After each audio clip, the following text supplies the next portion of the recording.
हिंदुस्तान में 3-4 करोड़ मुसलमान पड़े हैं, वो मिराज की बात नहीं है। लेकिन बात एक है कि हिंदुस्तान में जो मुसलमान पड़े हैं, वो मुसलमान ने, काफी लोगों ने, ज्यादातर लोगों ने पाकिस्तान बनाने में साथ दिया। ठीक दिया, अभी ठीक है। लेकिन अब एक रोज में, एक रात में क्या दिल बदल गया?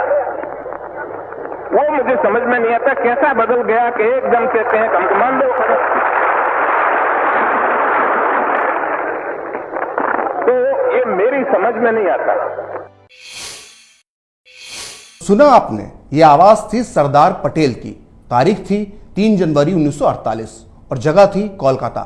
सरदार पटेल का जो भाषण आपने सुना है, उसमें वो हिंदुस्तान के उन मुसलमानों की बात कर रहे हैं जो आजादी के बाद भारत में ही रह गए थे। आपने सुना होगा, सरदार पटेल ने कहा कि जो इस वक्त यानी आजादी के तत्काल बाद 3-4 करोड़ मुसलमान भारत में पड़े हैं, उनमें से ज्यादातर ने पाकिस्तान बनाने में साथ दिया था। आपने इस भाषण में सरदार पटेल इस बात पर हैरानी भी जता रहे हैं कि जिन मुसलमानों ने कल तक पाकिस्तान बनाने में साथ दिया था, आज अचानक एक दिन में उनका दिल कैसे बदल गया।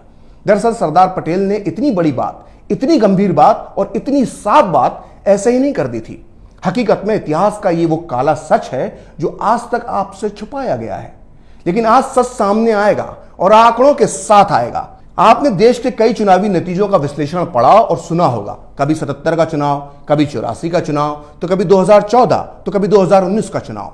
लेकिन आज मैं विश्लेषण करूंगा 1946 के चुनाव का। वो चुनाव जिसने दुनिया के नक्शे पर पाकिस्तान की नींव रखी, वो चुनाव जिसने जिन्ना के सपने को पूरा किया, और वो चुनाव जिसने 30 लाख मासूम जिंदगियों को मौत के घाट उतार दिया। 1945-46 का चुनाव जो आजादी के ठीक 1 साल पहले हुआ था, उसमें कांग्रेस और मुस्लिम लीग के बीच सीधा मुकाबला था। इन चुनावों में मुद्दा बिजली, सड़क, पानी नहीं था। मुद्दा सिर्फ एक था, अखंड भारत या फिर पाकिस्तान। ये चुनाव 2 तरह के थे, जैसा कि मैंने आपको अपने पिछले वीडियो में बताया था। एक थे केंद्रीय असेंबली के, जिसे आप लोकसभा कह सकते हैं, जिसमें 102 सीटें थीं, और दूसरे थे अलग अलग प्रांतीय असेंबलियों के, जिसे आप विधानसभा कह सकते हैं। इनमें सीटें थीं 1585। इन चुनावों की सबसे बड़ी खासियत यह थी मुस्लिम रिजर्व सीटें, यानी वो मुस्लिम बहुल इलाके जहां सिर्फ मुसलमान ही चुनाव लड़ सकते थे। ये मुस्लिम बहुल इलाके आज के पाकिस्तान में भी थे और आज के भारत में भी थे। हालांकि एकीकृत भारत में मुस्लिम आबादी 24% ही थी, लेकिन मुस्लिम लीग की जिद और कांग्रेस के सरेंडर करने की वजह से करीब 30% सीटें मुसलमानों के लिए आरक्षित कर दी गईं। यानी केंद्रीय असेंबली की 102 सीटों में से मुसलमानों के लिए आरक्षित की गई 30 सीटें, तो राज्यों की असेंबली की 1585 सीटों में से 492 सीटें मुसलमानों के लिए रिजर्व कर दी गई। 1946 के चुनाव में जिन्ना की मुस्लिम लीग ने नारा दिया, लड़ के लेंगे पाकिस्तान, मर के लेंगे पाकिस्तान। तो इन हालात में अब होता है 1946 का चुनाव और आते हैं उसके नतीजे, और ये नतीजे बताते हैं कि किसके बाप दादाओं ने बनाया था पाकिस्तान।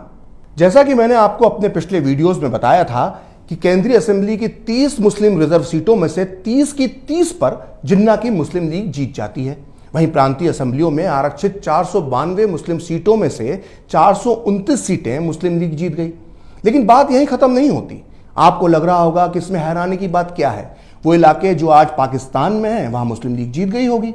नहीं, ऐसा नहीं हुआ था। मुस्लिम लीग जीती थी उन शहरों, उन इलाकों में जो आज भारत का हिस्सा हैं। मुस्लिम लीग ने अपना झंडा गाड़ा था आज के उत्तर प्रदेश में, बिहार में, मध्य प्रदेश में, महाराष्ट्र में, यहां तक कि तमिलनाडु, केरल, आंध्र, कर्नाटक, असम और उड़ीसा में भी मुस्लिम लीग ने अपना परचम लहराया था। ये वो इलाके थे जो कभी पाकिस्तान का हिस्सा नहीं बनने वाले थे, और ये बात वहां के मुस्लिम मतदाताओं को भी पता थी। फिर भी उन्होंने मुस्लिम लीग को वोट दिया। तो आइए अब आपको बताते हैं कि प्रांतीय असेंबलियों के चुनावों में किस राज्य में मुस्लिम लीग को कितनी सीटें मिली। संयुक्त प्रांत यानी आज का उत्तर प्रदेश, जहां की 66 मुस्लिम सीटों में से 54 पर मुस्लिम लीग जीती। बिहार की 40 मुस्लिम सीटों में से 34 सीट पर मुस्लिम लीग ने परचम लहराया। मध्य प्रांत यानी आज के मध्य प्रदेश की कुल 14 मुस्लिम सीटों में से 13 सीट पर मुस्लिम लीग ने विजय प्राप्त की। बॉम्बे स्टेट, जो आज का महाराष्ट्र और गुजरात कहलाता है, उसकी 30 मुस्लिम सीटों में से 30 की 30 पर मुस्लिम लीग ने अपना झंडा लहराया। मद्रास प्रांत, जिसमें आज का तमिलनाडु, केरल, आंध्र शामिल है, उसकी 28 में से 28 सीटों पर मुस्लिम लीग जीती।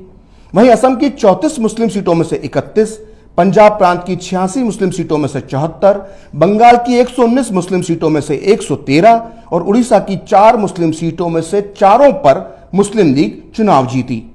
आइए बात करते हैं उन इलाकों की जो आज पाकिस्तान में है। वहां मुस्लिम लीग का क्या हश्र हुआ था। पाकिस्तान के NWFP, यानी जिसे आज खैबर पख्तूनख्वा कहा जाता है, वहां कांग्रेस की सरकार बनी। पंजाब, जिसका एक बड़ा हिस्सा पाकिस्तान चला गया, वहां मुस्लिम लीग सरकार तक नहीं बना पाई। वहां खिजर हयात की यूनियनिस्ट पार्टी और कांग्रेस की गठबंधन सरकार बनी। पाकिस्तान के सिंध में मुस्लिम लीग को बहुमत नहीं मिल पाया और उसे गठबंधन सरकार बनाने के लिए मजबूर होना पड़ा। वहीं बंगाल में, जिसका एक बड़ा हिस्सा पूर्वी पाकिस्तान में चला गया, वहां भी मुस्लिम लीग को पूर्ण बहुमत नहीं मिल सका और उसको निर्दलियों के सहारे सरकार बनानी पड़ी।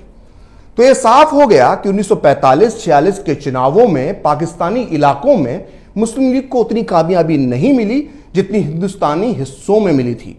आपको जानकर आश्चर्य होगा कि खुद मुस्लिम लीग के नेता और पाकिस्तान के जनक मोहम्मद अली जिन्ना इन चुनावों में कराची, लाहौर, पेशावर या रावलपिंडी से नहीं बल्कि मुंबई की बायकुला सीट से चुनाव लड़े थे और भारी मतों से जीते थे। आज भी इस बायकुला और उसके आसपास के इलाकों में भारी तादाद में मुसलमान रहते हैं जिनके पुरखों ने कभी जिन्ना को वोट दिया था। तो दोस्तों, इस तरह से मुस्लिम लीग ने ज्यादातर सीटें उन इलाकों में जीती थी जो हिस्से भारत में रह गए थे।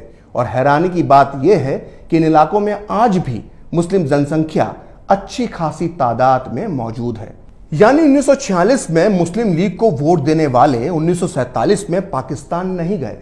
तो आइए अब देखते हैं कि इन भारतीय इलाकों के कितने फीसदी मुसलमानों ने पाकिस्तान की मांग करने वाली जिन्ना की मुस्लिम लीग को वोट दिया।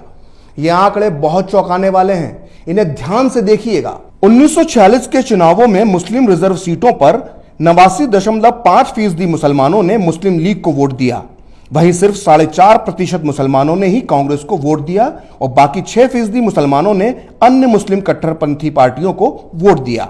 यानी 1946 के चुनाव में करीब 95.5% मुसलमानों ने पाकिस्तान मांगने वालों को वोट दिया और सिर्फ 4.5% वोट दिया कांग्रेस यानी भारत के पक्ष में। तो सोचिए, भारत की आजादी से ठीक पहले सिर्फ 4.5% मुसलमान भारत के साथ खड़े थे और 95.5% मुसलमान पाकिस्तान जिंदाबाद का नारा लगा रहे थे। अब सवाल यह उठता है कि आखिर भारत के जिन मुसलमानों ने पाकिस्तान के नाम पर वोट दिया, उनमें से कितने लोग पाकिस्तान गए? यह वो सच है जिसे जानने के बाद आप चौंक जाएंगे।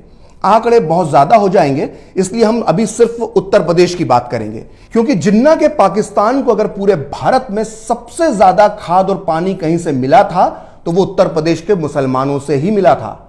आंकड़ों के आधार पर हम ये मान लेते हैं कि 1946 के चुनाव में तब के यूनाइटेड प्रोविंस यानी आज के उत्तर प्रदेश में करीब 95% मुसलमानों ने मुस्लिम लीग को वोट दिया था।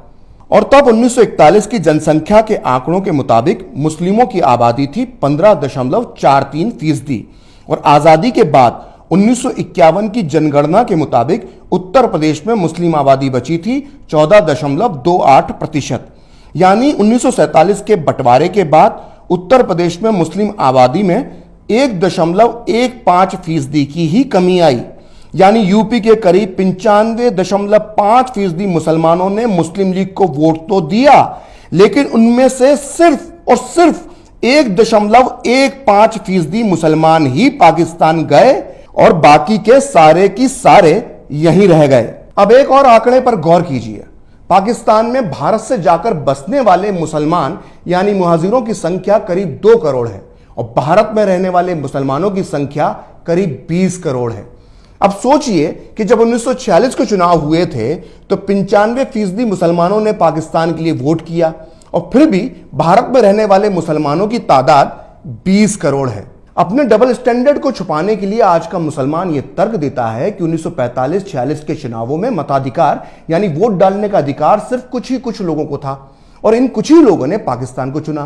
लेकिन भाईजान, आपको यह समझना चाहिए कि जब बीमार होने पर इंसान का ब्लड टेस्ट होता है तो सिर्फ 5 मिलीलीटर खून ही निकाला जाता है, पूरे शरीर का खून नहीं निकाला जाता। और खून की इन्हीं चंद बूंदों से बीमारी का पता चल जाता है। जैसे 1945-46 के चुनावी वोट सैंपल से यह पता चल गया कि पाकिस्तान नाम की बीमारी किनकी रगों में दौड़ रही थी।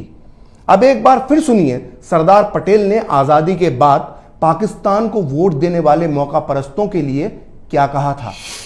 कि एक रोज में दिल सबका कैसा बदल गया। तो वो कहते हैं कि हम वफादार हैं, तो हमारी वफादारी में शंका क्यों की जाती है, आपको सस्पिशन क्यों आता है। तो हम कहते हैं भाई हमको क्यों पूछते हो, आपके दिल को पूछो, भीतर पूछो, हमको मत पूछो। वो हमको पूछने की बात नहीं है। लेकिन हमने एक बात कही कि आपने पाकिस्तान बनाया, आपको मुबारक, हमें उसमें कोई दखल देना नहीं चाहते। जब दांत गिर जाए, खट्टा हो जाए, तब गिर जाए, तब पीछे आओ, वहां तक हमें पीछे बुलाना है नहीं। हम बैठे ठीक है। कोई कहते हैं कि हम आखिर पाकिस्तान और हम एक हो जाए। मैं कहता हूं कि मेहरबानी करके ऐसी बात न करो, वो बैठे रहने दो। तो अगली बार कोई आपके सामने कहे कि हमारे बाप दादाओं ने अपनी इच्छा से हिंदुस्तान में रहने का फैसला किया था, तो उसको 1946 का चुनाव आंकड़ों के साथ बताइएगा। उसको मालूम पड़ जाएगा कि किसका कितना खून शामिल है यहां की मिट्टी में और किसके बाप ने मांगा था पाकिस्तान। 1946 में जिन्ना की मुस्लिम लीग को वोट देने वाले 1947 में पाकिस्तान क्यों नहीं गए, इस पर अगले वीडियो में जरूर बताऊंगा, क्योंकि भारतीय इतिहास में इससे दिलचस्प कहानी कोई और हो ही नहीं सकती। फिलहाल खरी बात प्रखर के साथ में इतना ही। नमस्कार। आप चाहें तो मुझसे जुड़ने के लिए मेरे फेसबुक पेज प्रखर श्री 78 को लाइक कर सकते हैं, और अगर ट्विटर पर आप मुझसे जुड़ना चाहते हैं तो मेरा ट्विटर हैंडल है प्रखर श्री 78।